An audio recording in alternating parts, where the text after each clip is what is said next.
nesse domingo de Ramos, Rosh Hashanah, nosso grito aos céus. Nós nos juntamos a uma comunidade muito especial, assim, que tem muita semelhança aqui com a nossa comunidade, que é a Igreja Batista Nazaré, lá de Salvador, na Bahia de Todos os Santos. O seu pastor, reverendo Joel Zeferino, ele está aqui conosco. O pastor Joel, uma liderança lá do Nordeste, ele é o presidente do que seria o CONIC, né, lá da Bahia. E ele está visitando alguns parentes aqui no Rio. Ele é daqui, não é carioca, mas está lá na Bahia, e acompanhado da sua esposa Simone, né, e a filha Karen, né? Fiquem em pé aí para a gente poder ver vocês. Olha só. Obrigado, viu? A presença de vocês de coração, viu? Sintam-se em casa. E ele então nos traz a mensagem nesse domingo de Ramos. Uma alegria ter o Joel, um privilégio, né? Uma figura tão querida, essa liderança tão importante, né? Uma cabeça aberta, ecumênica, coração. Tem sido, né, uma bênção as coisas que a gente ouve do Joel lá na Bahia. E eu queria dizer, Joel, que nós aqui somos um grupo de pastores. O Bruno está lá, aqui a gente, né? O Bruno está lá filmando, vai filmar você agora o seu sermão. Fica em pé, Bruno. Bruno é pastor aqui conosco, da nossa igreja. Esse menino de ouro, coração grande, é também formado aqui no Seminário Batista do Sul. Também o Leonardo, que é um outro ex-aluno, formado entre os metodistas, né, pastor aqui conosco, nosso querido Leonardo. E também a dona Lênia, a nossa pastora, que completou essa semana 93 anos de vida. 93 anos da dona Lênia, né, nossa pastora amada. Queria muito que Joel conhecesse toda essa turma maravilhosa, né? Então, Joel, aqui está o púlpito, sinta-se em casa, à vontade, que Deus o ilumine e o abençoe. Boa noite, irmãos e irmãs. Realmente um prazer conhecer vocês. Já ouvia falar de longe sobre a Igreja Cristã de Ipanema, e eu queria começar essa minha fala aqui trazendo um abraço grande, não da Igreja Batista de Nazaré, eu vou trazer daqui a pouco, mas eu queria trazer um abraço da Igreja Batista do Pinheiro, lá em Maceió.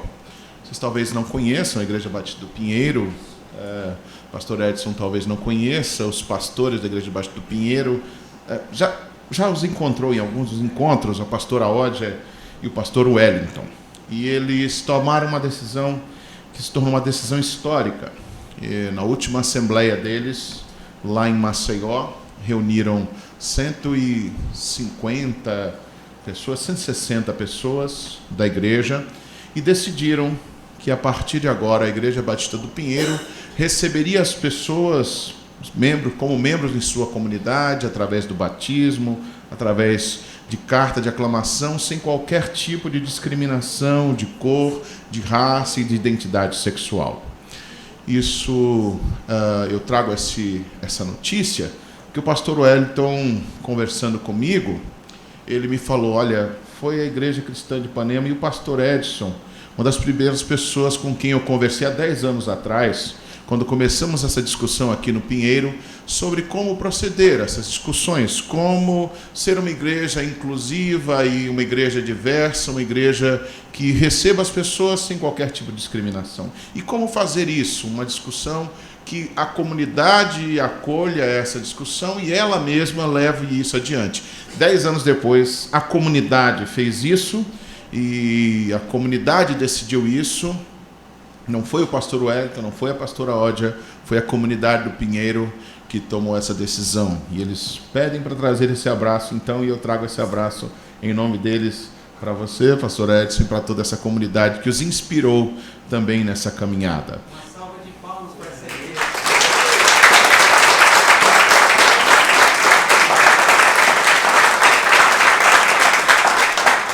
Claro que não é tudo flores, eles estão para ser expulsos da Convenção Batista Brasileira.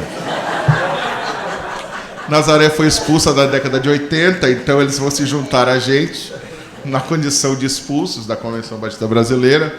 Nazaré é uma igreja que completou 41 anos de existência, agora em fevereiro, Uma igreja que surge no contexto da ditadura militar em Salvador, um grupo de jovens de uma igreja batista tradicional de Salvador, que começam a refletir dentro dos seus próprios campos de atuação, jornalistas, advogados que trabalham com sem terra, e começam a discutir a realidade brasileira, começam a discutir e compreender que não é possível ser cristão sem reconhecer no outro, na outra, cristã também. Discutindo com metodistas, discutindo com presbiterianos, o que para os batistas da década de 60 era algo impossível, e também discutindo com pessoas da Igreja Católica Romana. Isso lhes rendeu uma série de censuras que culminou com uma expulsão. Um grupo de 26 jovens expulsos da Igreja Batista 2 de Julho em Salvador resolvem, então, continuar se reunindo como comunidade de jovens, como comunidade, e era um coral. Corais são perigosos, em sentido positivo. Eu canto no coral da igreja. Mas é para ser da paz, me incomodar com a paz incomoda. E esse coral, então, esse grupo de jovens, resolve, então, fundar uma igreja. Essa igreja é, inicialmente, não aceita pela convenção, posteriormente é aceita, só para depois ser expulsa. E a carta é uma carta que nos enche muito de orgulho, porque a convenção, na década de 80, escreve uma carta dizendo que a Igreja Batista Nazaré deveria ser expulsa por desconfianças de ecumenismo e comunismo. Então, jovens de Nazaré foram acusados de ecumênicos, o que acolhemos com muito orgulho. Comunistas, de fato, o termo nem cabia, mas, enfim, também nos orgulhamos disso. E assim, esses jovens foram expulsos da Convenção Batista Brasileira, seguiram o seu trabalho ali em Salvador, ampliando os seus horizontes. O pastor Djalma Torres, que foi pastor durante 30 anos ali em Salvador, é ainda hoje uma referência para o diálogo interreligioso. O primeiro pastor no Brasil, um dos primeiros pastores no Brasil, em Salvador, nesse caso é muito importante a localização, a fazer uma ampla discussão com as religiões de matriz africana, recebendo ainda hoje o carinhoso apelido de pastor Djalma de Ogum, pelo respeito que ele tem junto às lideranças dos cultos afro-brasileiros em Salvador, pela maneira respeitosa e pela sua luta pelo respeito à diversidade religiosa, tendo sido inclusive agraciado com o Prêmio Nacional de Direitos Humanos na categoria Diversidade Religiosa, justamente por essa sua militância. E Nazaré segue então seu trabalho ali em Salvador, procurando ser uma igreja de fato inclusiva, uma igreja que acolhe as várias diversidades, aprendendo como é isso na sua própria caminhada, tendo problemas e dificuldades e aprendendo com outras comunidades. E essa vinda aqui, na verdade, era um grande desejo para podermos estreitar. Tivemos a oportunidade de um café, uma visita ao museu lá em Salvador. Nós ficamos com vontade de vir aqui e ver os rostos de vocês, porque isso certamente nos alimenta.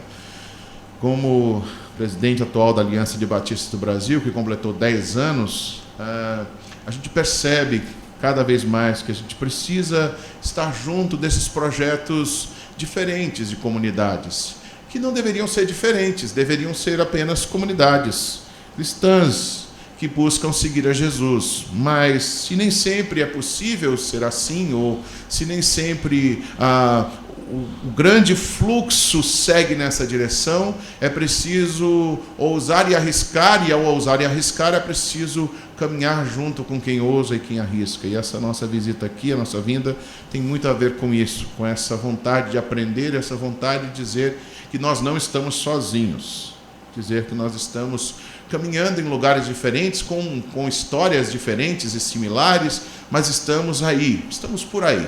Estamos aí fazendo e tentando ser igreja de Jesus. Eu queria trazer uma lembrança aqui para vocês, uma singela lembrança, que é a nossa seleção musical.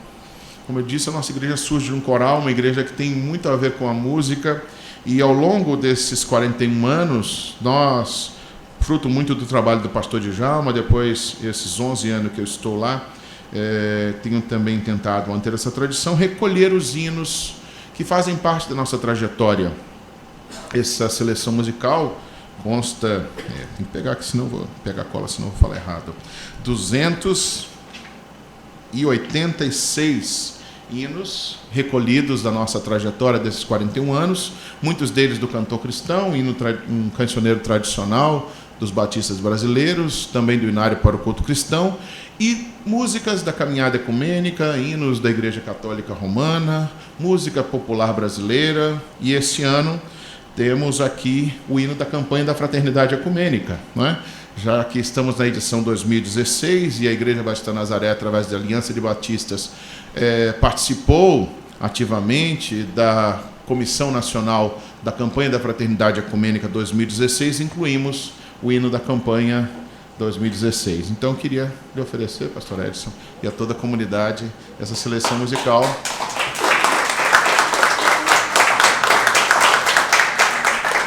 Eu vou descobrir que tem alguns hinos parecidos. Esse canto que não está na seleção, mas foi o mesmo canto que a gente cantou lá, que estão cantando lá em Salvador agora, esse Mantos de Palmas espalhando vai, o povo alegre de Jerusalém. Na próxima edição, vocês possam incluir um hino do nosso cancioneiro, que é uma composição, que é o hino da nossa igreja, composto pelo Euri e o reverendo Jonas, celebração e serviço. Talvez ele pudesse cantar depois, no momento da ceia, para ele conhecer e levar lá para a igreja. Se eu participar da próxima edição, já está garantido.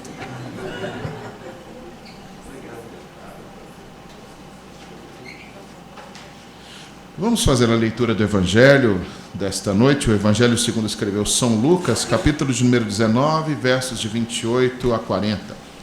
E dito isto, prosseguia Jesus, subindo para Jerusalém. Ora, aconteceu que ao aproximar-se de Betfagé e de Betânia, junto ao Monte das Oliveiras, enviou 2 de seus discípulos, dizendo-lhes: Ide à aldeia fronteira, e ali ao entrardes acharei preso um jumentinho, que jamais homem algum montou. Soltai-o e trazei-o. Se alguém vos perguntar: por que o soltais? Respondereis assim: porque o Senhor precisa dele. E indo os que foram mandados acharam segundo lhes dissera Jesus.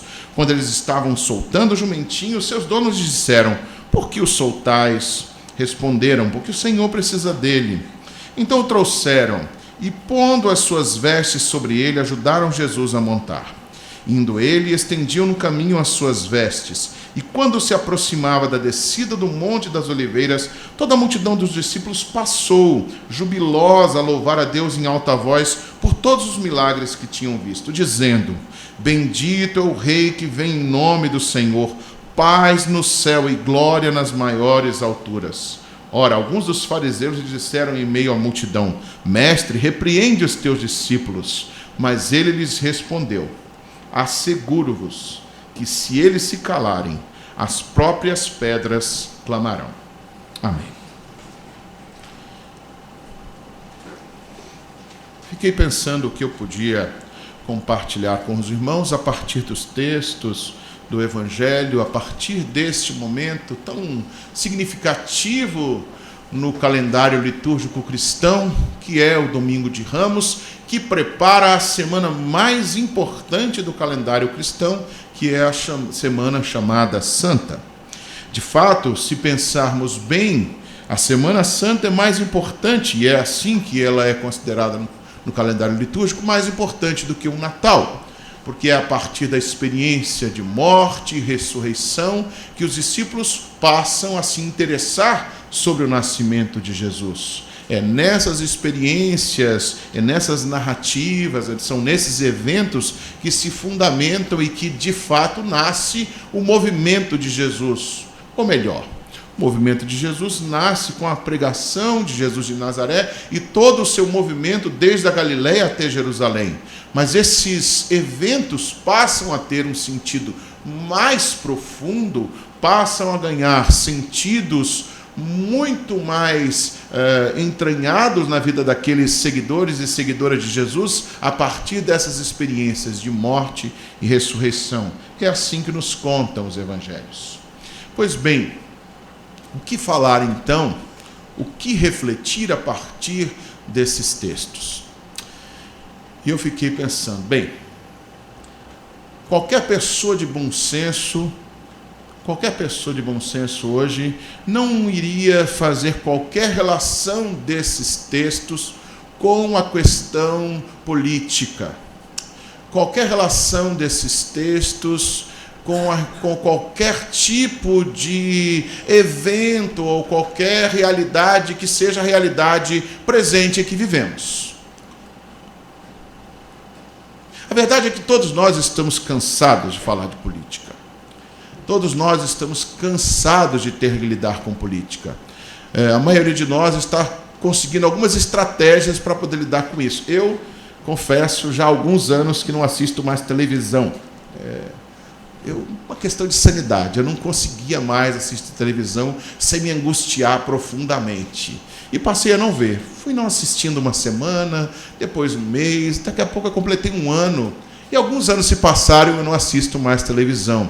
Eu tenho dito para os amigos, né, que se eu for na casa deles e for a hora da novela, eu ainda fico na sala. Aí a gente eu consigo conviver com a novela na hora da conversa. Mas se for o jornal, por favor, me ofereça uma louça para lavar. Se tiver alguns livros para organizar, eu posso organizar. Pode ser em ordem alfabética, pode ser por ano de lançamento, não importa. O que a pessoa me disser para fazer, para eu ter que sair da sala naquele momento, eu aceitarei de bom grado. Bem, porém, é claro, ninguém de nós pode fugir da informação, pode fugir do fluxo da realidade. A realidade aparece aí, novamente.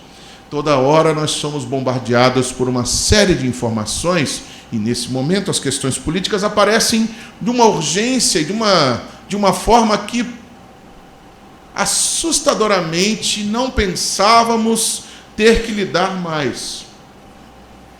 Conversava com o pastor Edson. Nosso país, há pouco tempo, completou o seu mais longo período de normalidade democrática. Infelizmente, nós somos um país que não está acostumado, nós somos um povo que não está acostumado a lidar com períodos democráticos. Me lembro na minha infância, nasci em 72, e o meu colégio se chamava Emílio Garrastazu Médici. Esse foi o ambiente em que eu fui formado, na minha infância, com 5 anos. A escola era uma experiência realmente terrível. A escola era uma experiência assustadora.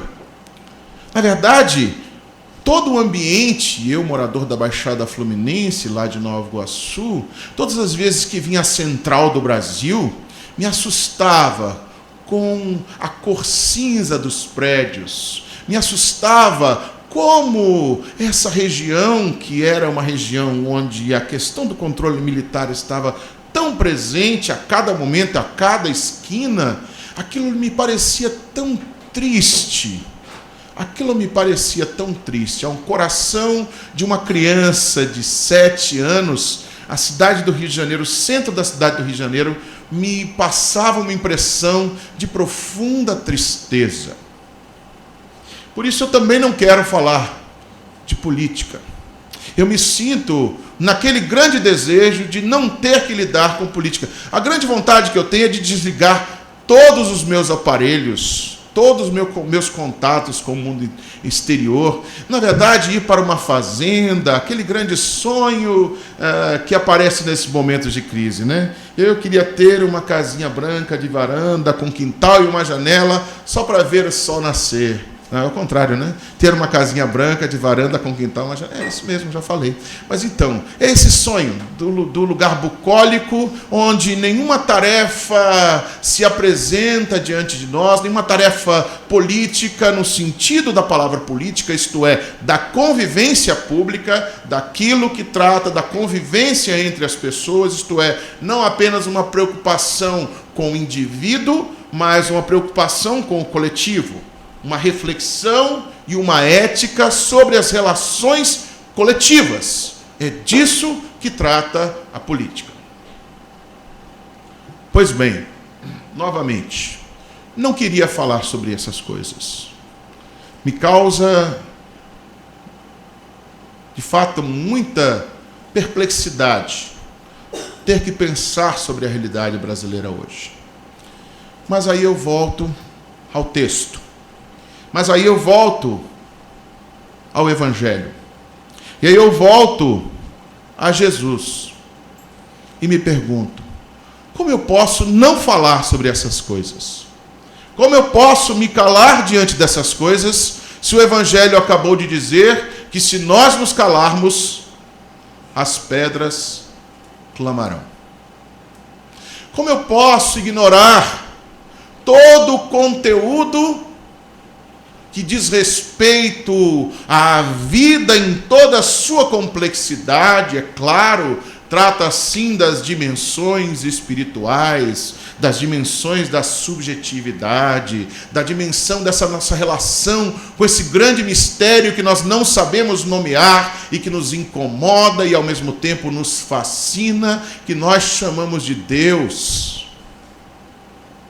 Tem a ver com essas nossas preocupações metafísicas, com aquilo que vai acontecer conosco depois que se encerrar essa nossa trajetória humana, com essa nossa vida corporal. Nós que não sabemos o que é isso, apenas observamos e experienciamos isso quando perdemos as pessoas amadas. Não sabemos o que é a morte. Sabemos apenas quando vemos as pessoas que fazem parte da nossa própria vida. E eu gosto da expressão, eu repeti há pouco tempo essa expressão, acho que foi domingo passado, a expressão do teólogo André Moscoff, que ele diz que a gente come as pessoas, né? A gente come uns aos outros. Nas relações humanas, a gente vai comendo. Ele falava a respeito de um pão que a sua avó fazia. E ele diz que ele vive a vida inteira tentando comer aquele pão de novo. E ele vai às melhores padarias, a sua família de tradição alemã. E ele já esteve na Alemanha e nunca conseguiu comer um pão igual àquele da sua infância na casa de sua avó. E ele diz, porque aquele pão não tem a minha avó. Porque todos os outros pães que eu já comi não tem a minha avó junto. Não tem o fogão, a lenha, não tem a casa da minha avó, não tem o carinho da minha avó. Então, ao comer o pão, eu comia também a minha avó. E quando a gente perde essas pessoas, alguma coisa de nós vai. E nós, como povo de fé, nos perguntamos sim sobre essas coisas. E ao lermos esses textos, ao pensarmos em Jesus entrando em Jerusalém, anunciando uma nova forma de se relacionar com Deus, ele que vai ao templo e vai dizer que o templo é para ser esse lugar de encontro com Deus, não lugar para comercializar coisas, não lugar para extorquir as pessoas, lugar de encontro com Deus, casa de oração, ele vai dizer. Jesus nos fala sim sobre uma espiritualidade, Jesus nos fala sim de uma subjetividade, mas a gente não pode ignorar todos os outros elementos do texto. Nós não podemos incorrer no erro daquele tipo de leitura que se diz literal, mas na verdade é pseudo-literal, e que tenta esgotar-se numa tentativa de achar que o texto está apenas na subjetividade. Ora, o texto acontece num determinado lugar e numa determinadas circunstâncias. Há eventos no texto que nós precisamos responder o que eles querem dizer. E nós não podemos simplesmente ignorar que esse texto traz sim, as ações de Jesus trazem sim implicações políticas muito sérias. Jesus não morreu na sua idade mais velha. Ele não completou todo o ciclo da vida. Ele não morreu largo de dias. Jesus morreu assassinado.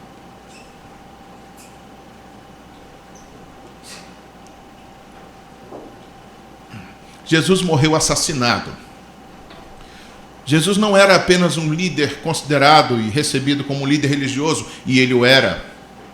Não apenas um mestre religioso, e ele o era, mas ele também foi considerado, acusado e morto por ser, segundo as acusações do próprio império, como alguém perigoso. como alguém que desafiava o poder de Roma, como alguém que estava levando as massas a sublevarem no seu discurso, dizendo para aquela moeda: dai a Deus o que é de Deus e a César o que é de César. Entreguem a César esse sistema que destrói e que mata as pessoas, explorando os trabalhadores camponeses, fazendo com que eles percam as suas terras para os grandes latifundiários que estão produzindo apenas para alimentar os exércitos romanos e não para matar a fome do povo. Afinal de contas, quantos porcos aparecem nos evangelhos? Povo que não comia porco e criava porco. Para quem criavam os porcos? Senão para o povo comer. Alimentando exércitos que os oprimiam. Fazendo comida que não matava a sua fome. Um sistema marcado pela moeda de César. E Jesus disse: peguem essa moeda, devolvam ao império. Porque a Deus, diz o salmista, pertence a terra e a sua plenitude, o mundo e tudo o que nele há. Demos, pois, a César o que é de César, o seu sistema opressor. Demos a Deus o que é de Deus, toda a terra habitada. Por isso, ao olhar para o texto de Jesus entrando em Jerusalém, nós não podemos achar que ele trata apenas sobre subjetividades. Não podemos ignorar os seus conteúdos presentes e claros aqui, quando são apresentados os elementos que estão compondo essa entrada. Ele não entra num cavalo. Ele subverte todas as lógicas imperiais. Um imperador, quando conquistava um território, deveria entrar com pompa e circunstância pelo meio da cidade, ser recebido pela nobreza, pelos chefes, entrar no templo e sacrificar. E ali então estava concretizada a posse desse novo governante sobre a cidade, e ele era instaurado então nesse ato como chefe da cidade e por isso mesmo, por extensão, como chefe da religião, como sumo sacerdote daquela religião.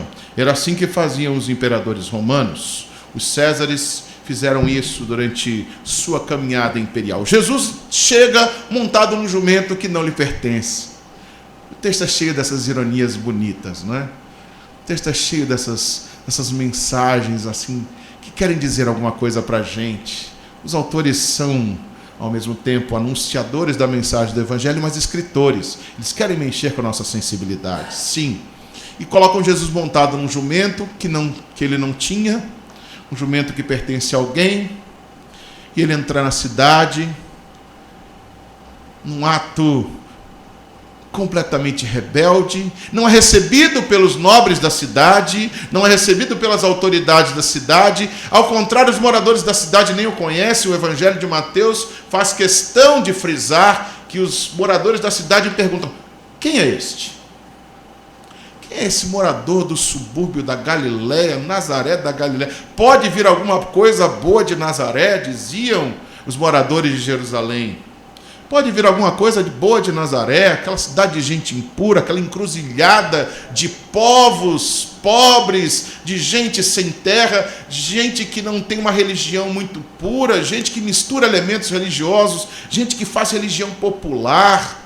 Pode vir alguma coisa boa de lá, e Jesus vem de lá. E vem de lá não sozinho, vem de lá cercado por pessoas que também não têm acesso a uma série de coisas. Homens, mulheres empobrecidas, viúvas, dizem que algumas crianças, coxos, pessoas doentes, pessoas que não poderiam entrar no templo de Jerusalém. E Jesus entra com essa turba no meio da cidade. Imaginem, né? Um pequeno movimento dos sem terra, do MST, em qualquer das nossas cidades já causa um tumulto danado, né? Nossas cidades com milhões de habitantes, um pequeno agrupamento de moradores lutando por uma questão que no seu bairro aconteceu. Lá em Salvador, os subúrbios de Salvador são como aqui nos subúrbios do Rio de Janeiro. lugares onde as pessoas precisam lutar pela sua sobrevivência diariamente. E muitas vezes falta água nos subúrbios. A gente está no meio da campanha da fraternidade e a gente descobre que não falta água no Brasil. Nós produzimos água à vontade. Nossas cidades têm água à vontade. A não ser São Paulo, mas isso é outra história. Nossas cidades têm água à vontade. O problema é que essa água é mal distribuída. Ela chega com frequência, com a demanda necessária nos bairros mais abastados e faltam nos bairros dos subúrbios das nossas cidades. Em Salvador está patente que isso tem a ver não apenas com diferenças sociais, mas também com questões raciais. E é por isso que estamos discutindo também no rastro da campanha da Fraternidade Ecumênica a questão do racismo ambiental. Mas voltamos ao texto de Jesus. E vemos esse Jesus entrando no meio da cidade de Jerusalém, agitando aquela cidade, dizendo para aquelas pessoas que uma outra maneira de organizar a sociedade precisa existir. É preciso mudar aquele sistema que faz com que as pessoas se sintam e sejam oprimidas em todos os lugares, inclusive nos templos. O último espaço do pobre. Eu me lembro da canção Construção, não é? Tá vendo aquele prédio, moço? Eu também trabalhei lá. E aí, ao final da canção, o poeta se sente pelo menos aliviado, porque pelo menos na igreja em que ele trabalhou, ele pode participar. Se na escola que ele construiu com suas mãos, sua filha não estuda, se no prédio que ele ajudou a construir, ele não pode sequer ficar parado em frente, sem ser confundido com um possível assaltante, na igreja ele pode entrar, participa da quermesse, participa das festividades da igreja. A igreja tem que ser esse último lugar de inclusão e inclusividade das pessoas, onde todos e todas sejam realmente bem-vindos e bem-vindas.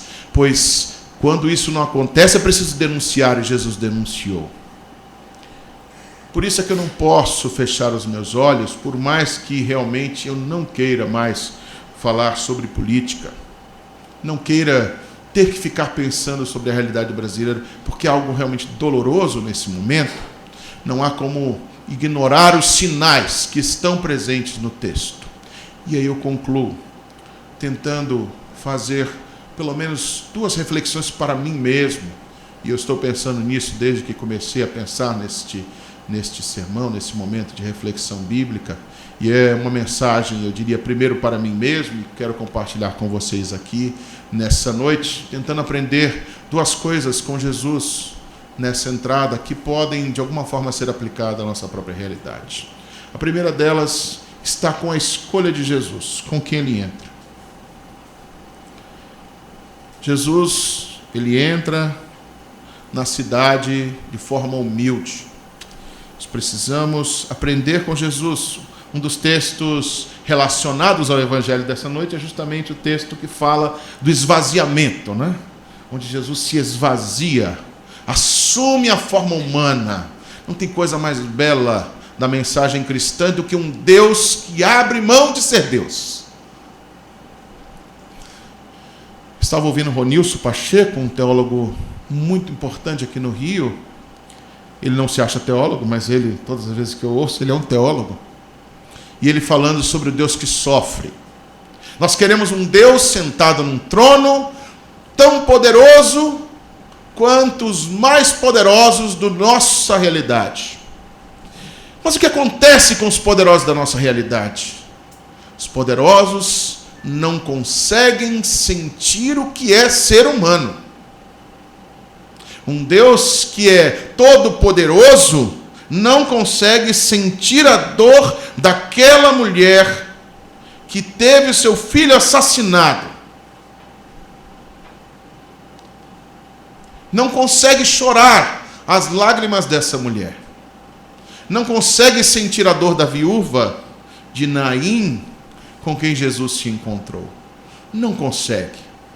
Somente um Deus que se esvazia do seu poder, assume o lugar de servo, e assumindo esse lugar de humano, escolhe aqueles lugares mais frágeis da humanidade. Os lugares mais frágeis da humanidade. E se deixa acompanhar por essa gente frágil. Por essa gente fragilizada pelos sistemas que nós construímos. Sistemas políticos que nós construímos. Sistema de relações que nós construímos. E Jesus se deixa acompanhar. Se deixa tocar pelas dores dessas pessoas. Faz-se acompanhar delas. Por isso, nesses momentos em que a gente pensa sobre os desafios da nossa própria sociedade, precisamos encarar estas pessoas e andar com elas, porque elas são a verdade verdadeira da realidade. Por que eu digo isso? Porque elas trazem no corpo as marcas do sistema que oprime e mata. Cada cicatriz, cada ofensa, cada dor que essas pessoas carregam, anunciam para a gente o que é de fato o sentido da vida. O que é realmente importante na vida. Elas lutam pela sobrevivência diariamente. Não é isso que no final das contas quer dizer viver?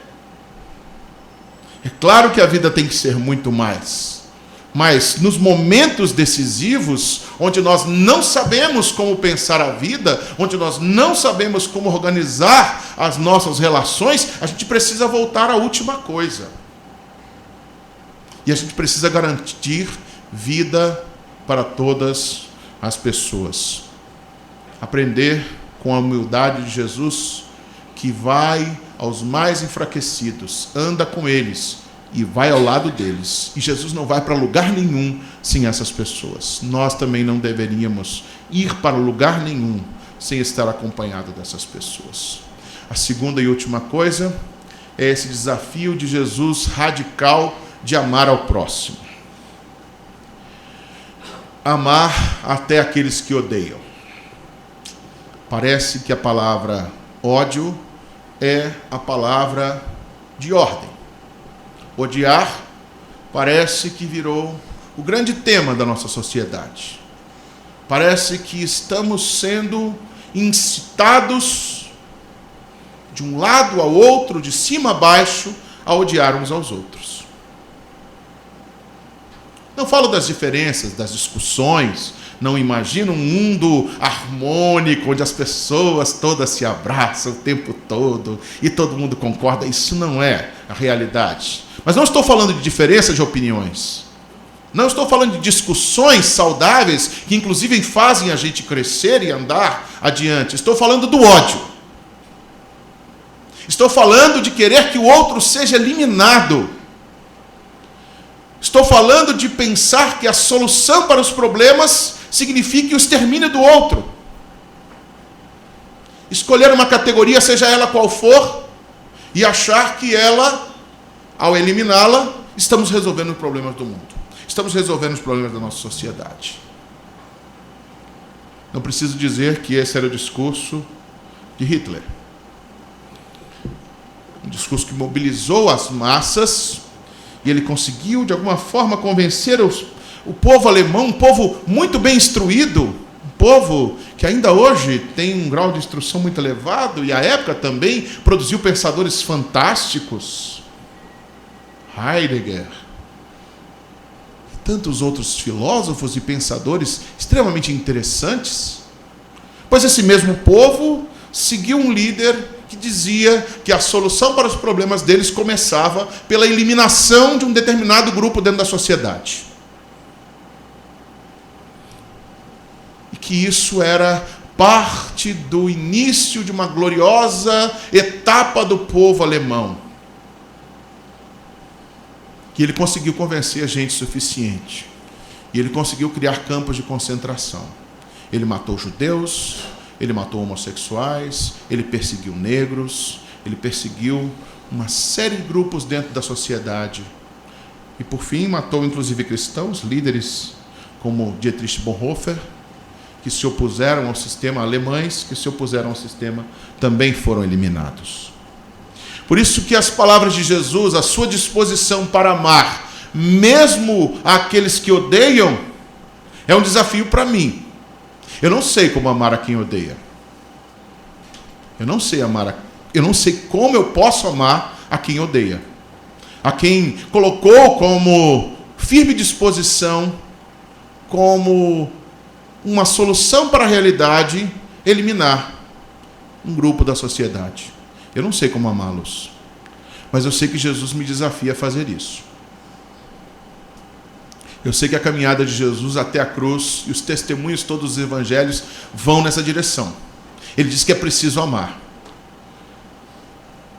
Enquanto ele era torturado, antes de ser preso, ele não aceitou a violência de Pedro, que queria resolver as armas. Ele não aceitou que enviasse os anjos para resolver os problemas. Exércitos celestiais. A solução não estava em exércitos, disse Jesus. A solução não está na violência extemporânea de Pedro, disse Jesus. A solução está na firme disposição de amar até mesmo aqueles que odeiam. Perdoa-lhes, Senhor, porque eles não sabem o que fazem. Amar até a última hora, se preocupar com as pessoas até a última hora, ele na cruz cuidando de Maria, sendo torturado e preocupado com gente, sendo torturado e procurando soluções para a vida viável de sua mãe, amando até a última hora. Eu não sei, eu não tenho respostas e realmente estou em busca delas. Faço, porém, uma única reflexão, e talvez seja o único sinal para o qual eu possa apontar, e isso tenha me inspirado em vários momentos, e aponto então para esta mesa. Jesus nos ensinou que na mesa tem que caber todos e todas.